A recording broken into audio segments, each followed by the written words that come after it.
Hello, and welcome back to the Corruption of Colton podcast, episode 11. Today, we're going to be venturing back into pop music to review the debut studio album, It's About Time, by the Jonas Brothers, released August 8th, 2006 on Columbia Records. The Jonas Brothers were a pop group in the 2000s, split up a little bit in the 2010s, and then came back later in the 2010s for more great music. They were a show duo on Disney Channel when I was growing up. They were another one of those musical acts, kind of like how Hannah Montana was on Disney Channel and then became Miley Cyrus later on. But I watched the Jonas Brothers as a kid, and I really enjoyed it on Disney. So today we're going to be taking a trip down nostalgia lane. Or memory lane, whatever you want to call it. I'm going to be taking a trip down memory lane for myself to review an album from my childhood, It's About Time by the Jonas Brothers. Let's get right into it. Oh my god, so when I was a kid, I used to listen to this album, and I did not realize that the opening track, What I Go to School For, was about this. And what is this? Well, let me read some lyrics to you. They are very cringe, by the way. Cringe warning. You're probably going to cringe and squirm when I read these out. So for anybody sensitive to weird topics, just be warned there. Her voice echoed in my mind. I count the days until she is mine. Okay, so starts out pretty harmless. Obviously, singing about a girl that you are really interested in and you really want, and you really want her to be your girl, you know. It starts out pretty harmless and normal. But oh, you wait. Let me just read you the next line. I can't tell my friends because they all laugh. I love a member of the staff. So the title of the song, again, it's What I Go to School For. So, seems like this song is turning out to be a song about a student with a crush on a staff member at school. But let's not misjudge. Let's keep reading. And I fight my way to the front of class to get the best view of her ass. What?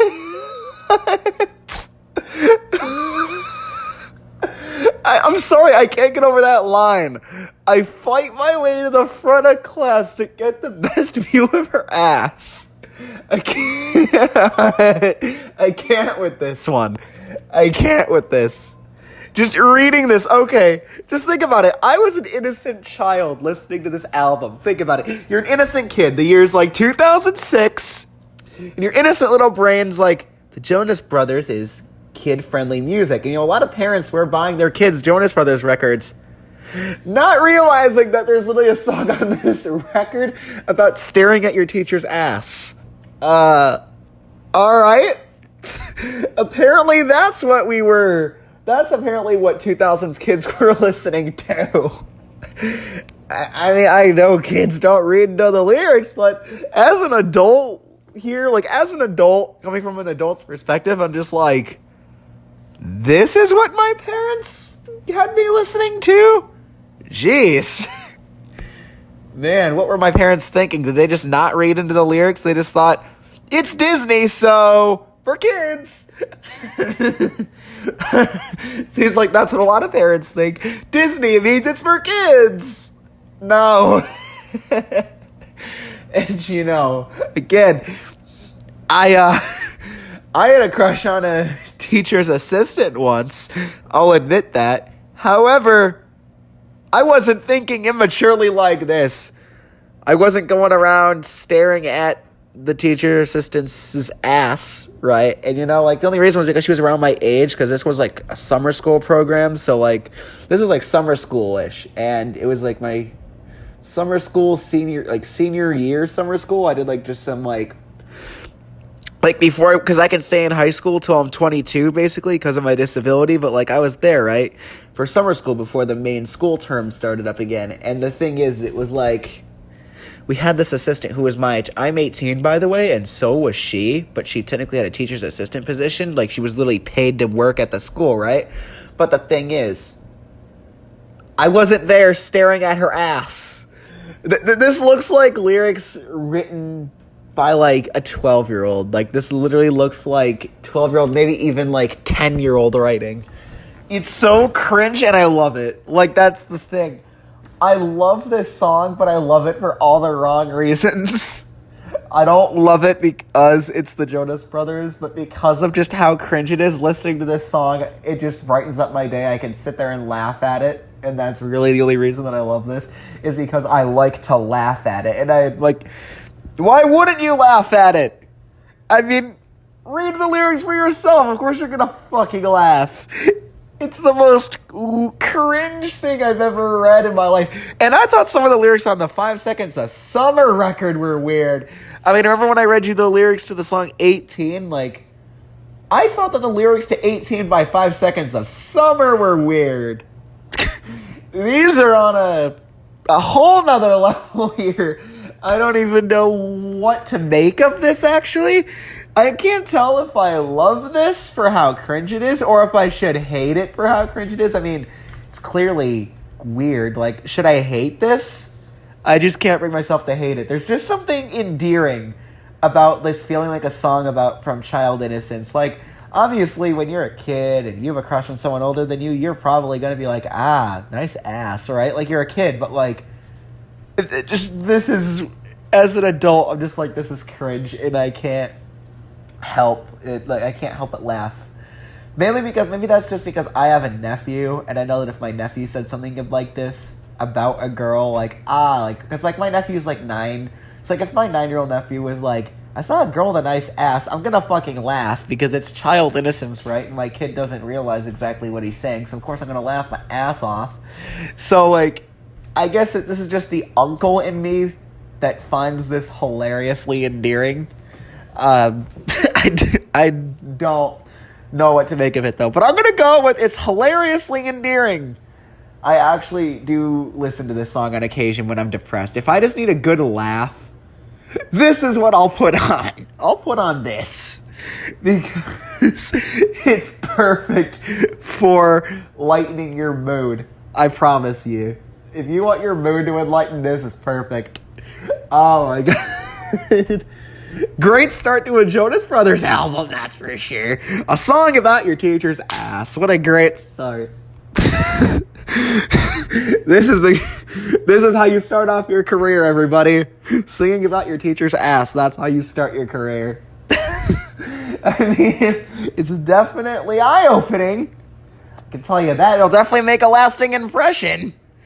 Either if that impression is that they think you're weird or if you're funny is up to you. I mean, some people probably find this you're either going to find this a very weird start to a career or a funny start. I think it's funny, but I can see how some people would think this is freaking weird. And in some ways I do think it is weird, but the hilarious endearingness overrides my feelings of finding it weird. So I can definitely enjoy this.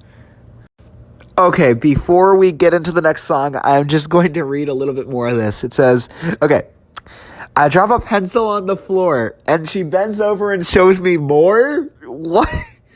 Okay, so apparently this kid's purposefully dropping things so that the teacher will bend over and pick them up. Okay, then. I mean, I will say, sometimes when I was a kid and a girl would, like, bend over to pick something up, I can kind of see where this kid... I guess the Jonas Brothers were teenagers at the time, so I guess I could count these lyrics as valid. So I'm not really going to hold it against them. I mean, they were teenagers when they wrote this, so of course they're going to write freaking cringe. I mean, their lyrics get a little more adult when they get older. I've noticed that with later records, but this man, this shows, like, where the Jonas Brothers were when they wrote this. This is like a time machine to the young Jonas Brothers, because, I mean, I wouldn't be surprised if the Jonas Brothers are the ones who wrote this, because from what I remember, when the Jonas Brothers were on, they were like teenagers, maybe even younger than that. So of course they're gonna write music about this. I mean, it's funny, like I said, and I could totally see like a young Nick Jonas just like bending over to get a view of the teacher's ass. I can totally see that. And I can see people, I know people at my school that did that. I'd be lying if I said I didn't do that as a kid. Because we definitely had some good-looking teachers when I was in middle school, high school, or whatever, and I don't think I ever necessarily dropped stuff on purpose to get a view, but I knew students that would, drop stuff and the teacher would bend over and pick it up, and sometimes I would look and just go, that's nice, just stare at that, and, it's because you're a kid.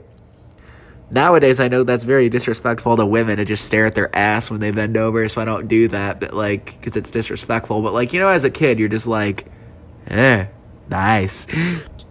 And now, as an adult, if I'm interested in a girl and I'm attracted to a woman, I just do this thing. It's called talking. I go up to the girl and I talk to her and get to know her. I can promise you, a much better approach than staring at her, by the way. Girls find it creepy if you just stare at them. So anybody who does that, stop. It creeps them out, mate. Just go up and, strike up a conversation, all right? Anyway, I think that's enough silly lyrics for me. Let's move into the next one. This song's great. I already know that when we get to the end of the album, I'm going to state this song as a highlight. Because it is. It's a highlight for all the wrong reasons, but it's a highlight nonetheless.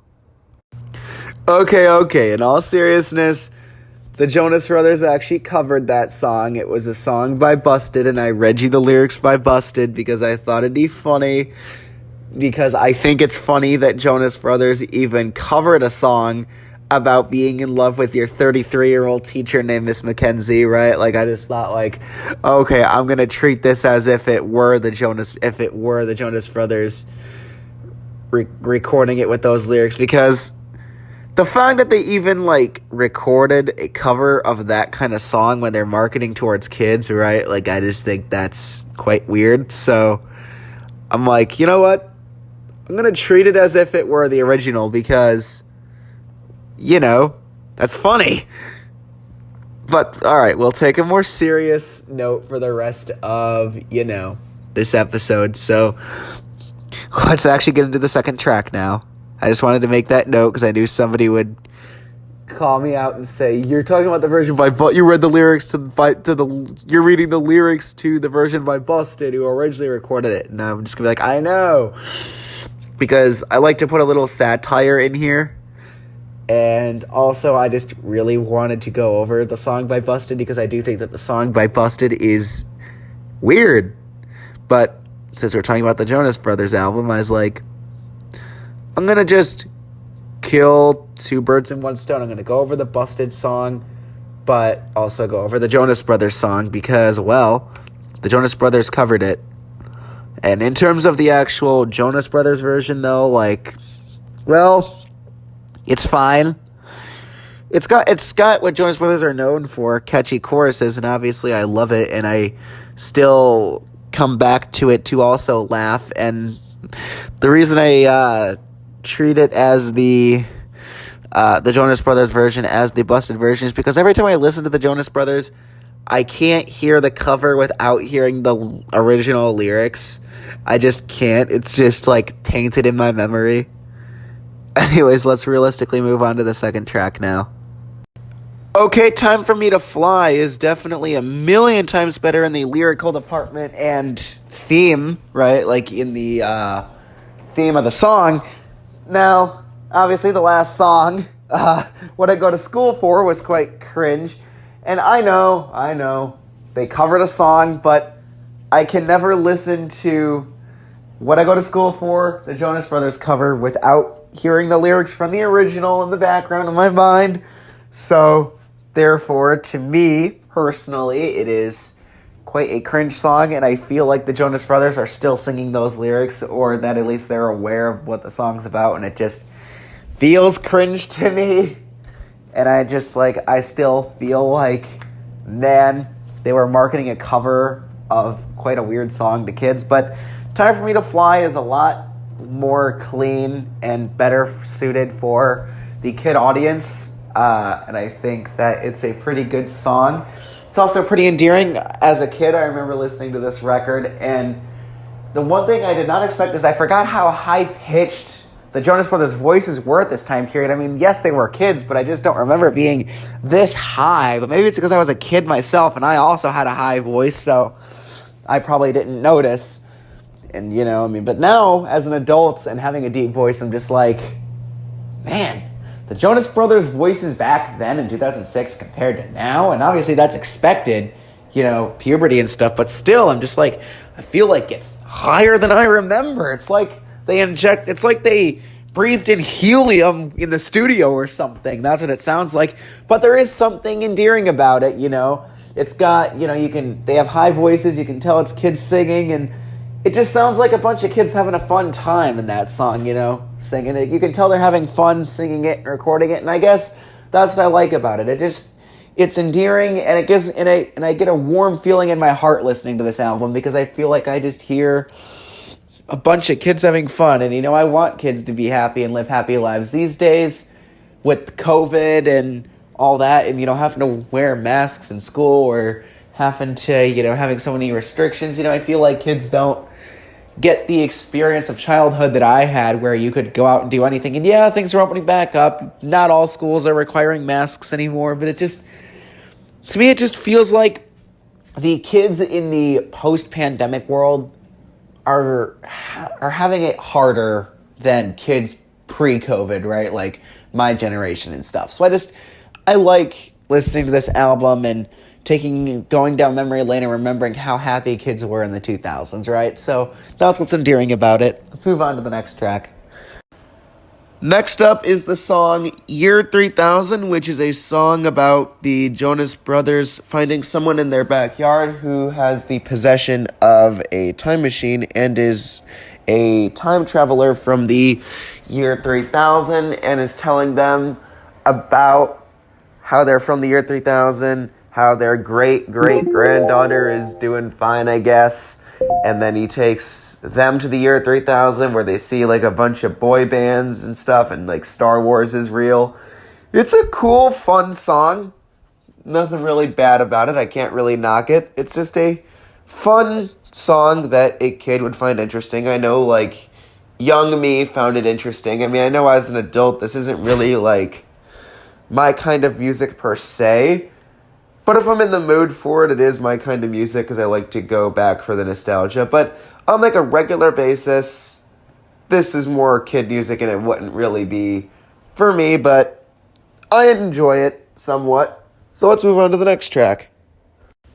One Day at a Time is one of those songs that really shows the Jonas Brothers in their infancy of their music career, to be honest. Because in the first verse, he's singing about going home, and how he goes home after school, does his homework, then watches some TV, right?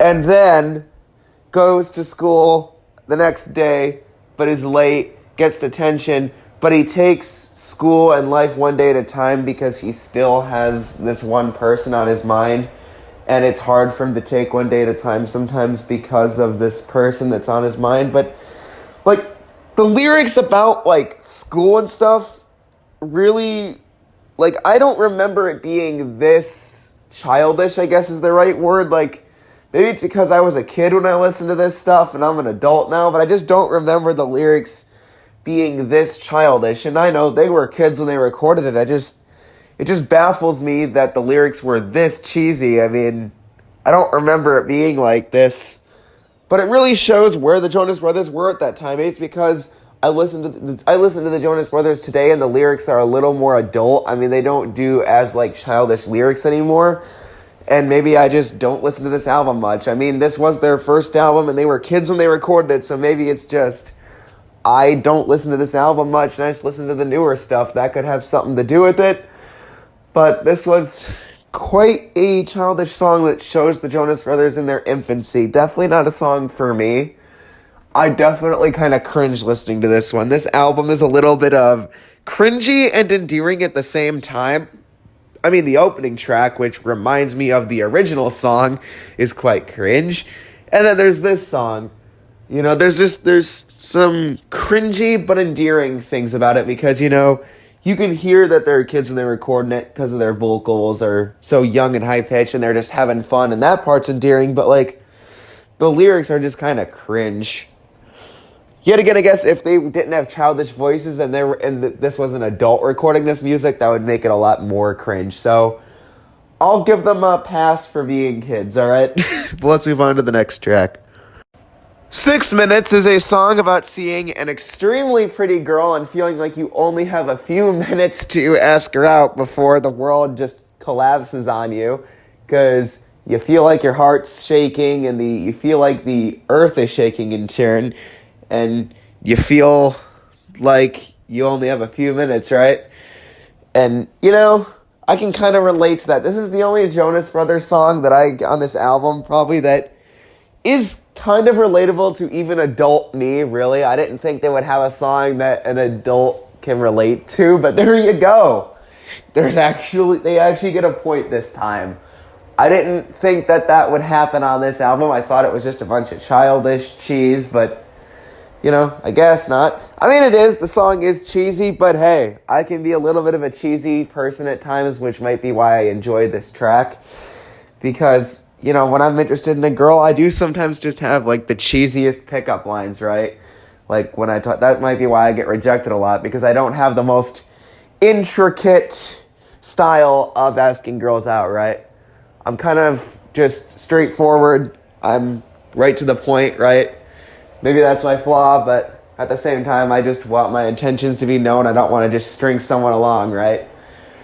But, this song kind of just is about desiring that girl and feeling like you only have a few minutes to do it, but feeling like you can't do it. And I can relate to that. I feel like I see a girl and I'm like, oh man, I really want to ask her out, but I feel like I don't have a chance, and you just keep delaying it, and then you delay it so long that she's gone, and then you don't get that chance. We had, over the summer, I met this girl who was she was at the summer school program I was at, and she was my age. She was 18 like me, and I really liked her, and I was going to ask her out at the end of the summer school program, because then she wouldn't be a staff member anymore, right?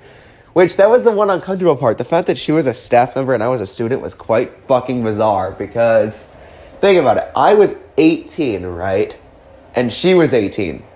I would think of you as a classmate, not a fucking teacher's assistant, right? So it was quite awkward, but I was like, she's pretty. She had beautiful long blonde hair that went down her back, okay? That's my type, right? She was beautiful, gorgeous. But I really liked her. And I was going to ask her when the term ended, right? The last day came and gone, and I just never got a chance to ask her. I just kept delaying it out of fear. I'm actually going to see if I can get her email, but I'm hoping that when I email her, she hasn't found anybody yet, because I know she's going off to college, and I'm like, I hope you haven't met anybody yet, because I do really like her, but I doubt she'll like me because of my cheesiness, right? But, hey, there's a Jonas Brothers song on this album that I can actually relate to, so that's nice. Let's move on to the next track. Mandy is a song about, a person named Mandy. Specifically, a quiet girl named Mandy who's into boy bands. Not really my type of song. It's fine. It's just another song about a girl. I don't really have any complaints. This time, the cringe levels aren't up that high. It's not really that cringy this time around. It's just not my song, right? Sometimes there are songs that just aren't for everyone, and this is a perfect example of that. Now, if this song was on, would I listen to it? Yeah. I have this album in my Apple Music library just because I do like the Jonas Brothers. Not every song, but, I do save and collect their albums. So if this song came on, I wouldn't skip it. It's not a skipper. It's just fine. I can get through it. Just not my cup of tea, right? But I will say the one positive about it is that this song does lean more into the rock direction. There's actually a really cool guitar riff that opens up this song. So that's a plus for me, because you guys know how much I love rock music. But let's get on to the next track. I would just say I've heard better pop music than this. Like Kelly Clarkson and Taylor Swift I view as better. Let's move on. You Don't Know It has a catchy chorus and actually a nice acoustic beat. It's got nice vibes. It's a nice pop song. No complaints, really. The cringe level isn't that high either. Looks like maybe the second half of this album might not be so cringy. Maybe I'll enjoy the back half a little more than the front half. But I'm not going to count my eggs until they hatch, though. But, you know, this is a nice song. I could come back and listen to this. I Am What I Am is no joke. A great fucking song. There, I said it. There is a masterpiece of a song on this album. I did not realize that until I listened to it. I thought it was going to be cringe. It's not.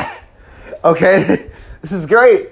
I Am What I Am is a song about saying what you are and who you are, that you're not going to change yourself and you love who you are, and that if you don't like who I am, then fuck off, basically. Well, they don't say that exactly. They don't say fuck off, but they say if you don't like who I am, then you don't have to like who I am. But I am what I am, and that's fine, you know? Just saying, I am what I am, and I'm not going to change that because I'm proud of who I am, right? And that's a great message, and I love that. I needed that too because I'm very insecure about myself sometimes, so I needed to hear that. It gave me the confidence to go, you know what? You're right. I am what I am, and if nobody wants to accept what I am, then they don't need to be in my life. If you don't like who I am, too fucking bad, right? You know? I love that. That's a great message, a great song, because I know that I have some different views than the rest of society. I argue with people a lot. You know, for example, I have this view that if you disrespect me, I'll disrespect you, and everyone else goes, respect your elders, man. You must respect me because I'm older than you. And I'm like, nah. If you disrespect me, I don't owe you an ounce of respect. I don't owe you a droplet. I don't owe you jack shit, right? You know, and I think that is and I think it's a great message for them to say, I am what I am. And that's why I'd say if somebody says it's disrespectful that you don't disrespect me because I'm older, I'll go, well, you disrespected me, and guess what? I am what I am. And too bad, you know? It's too bad that you can't accept who I am. But I am what I am, and that's how it is. You know, I think that's just a great message. So, props to Jonas Brothers for doing something that is what I find very important. I think it's very important to accept others in this world, even if you don't agree with somebody's life choices or lifestyle or their methods.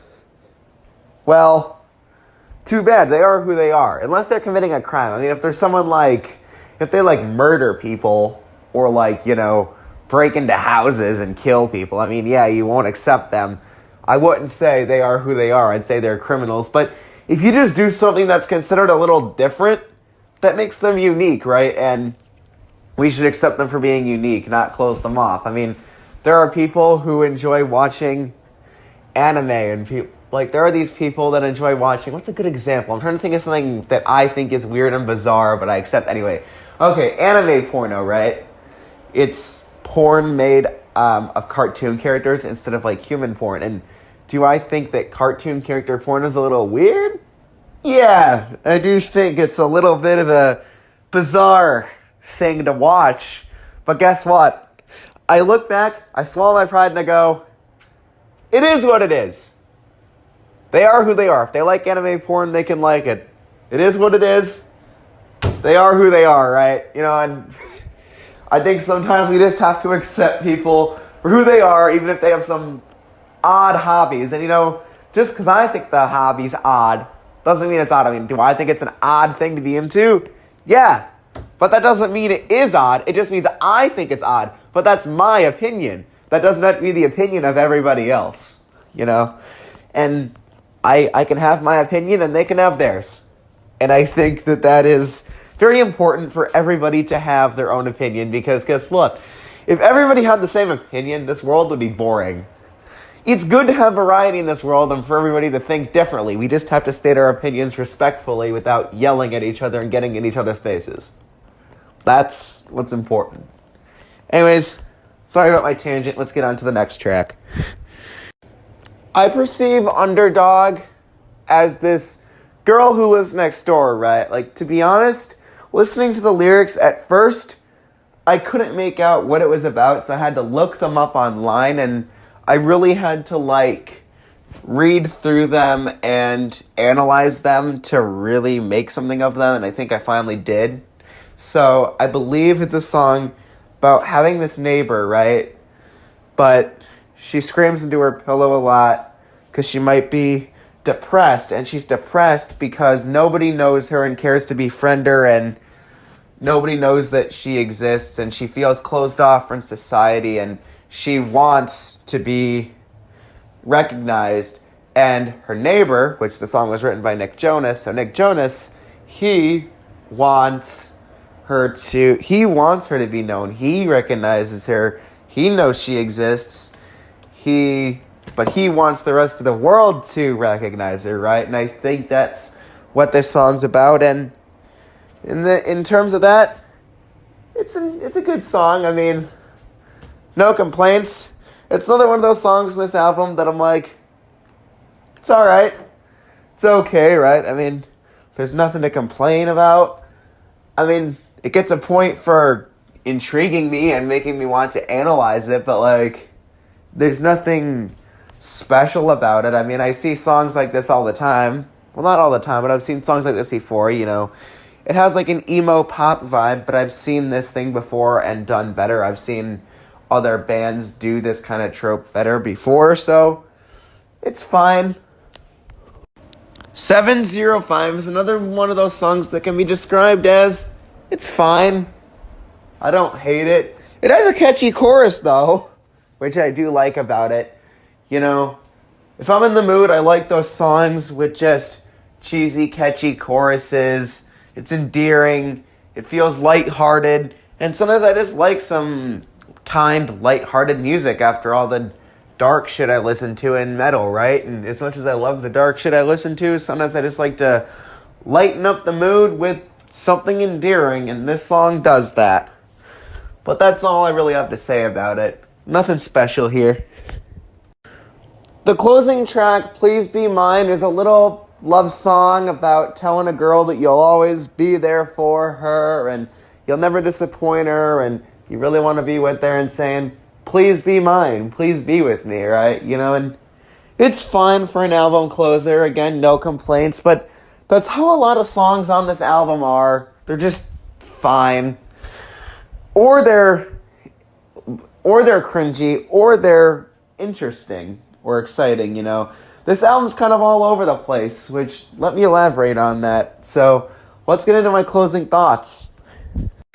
This album is a combination of cringe, endearing, and just okay. It's just all over the place. The cringe songs on this album are What I Go to School For and One Day at a Time, for just cringy and cheesy lyrics. Then you have some of the endearing songs, which I do enjoy coming back to. The endearing songs are 6 Minutes, I Am What I Am, and Time to Fly. I enjoy the endearing vocal performance of Time to Fly. I like the story in 6 Minutes and just how relatable it is, and I love the extremely relatableness to I Am What I Am, which I might even recite the next time somebody shoos me out for just being me, right? And then there's just some okay songs like Please Be Mine and Mandy, they're just kind of okay. Same with Underdog, a song that I've just seen written 1,000 times. And then there's the one, futuristic song that I really like, Year 3000, which I think is the most unique song on this album for just being, a song about the future. So very unique, and I enjoy it. So I'd say my top 3 favorite songs in this album are I Am What I Am, 6 minutes, and Year 3000. And then there's that one other enjoyable song. So this album gets a 3 out of 5. It's an album, all right. It's all over the place. But that's my rating. Thank you so much for listening to this episode of the Corruption of Colton podcast.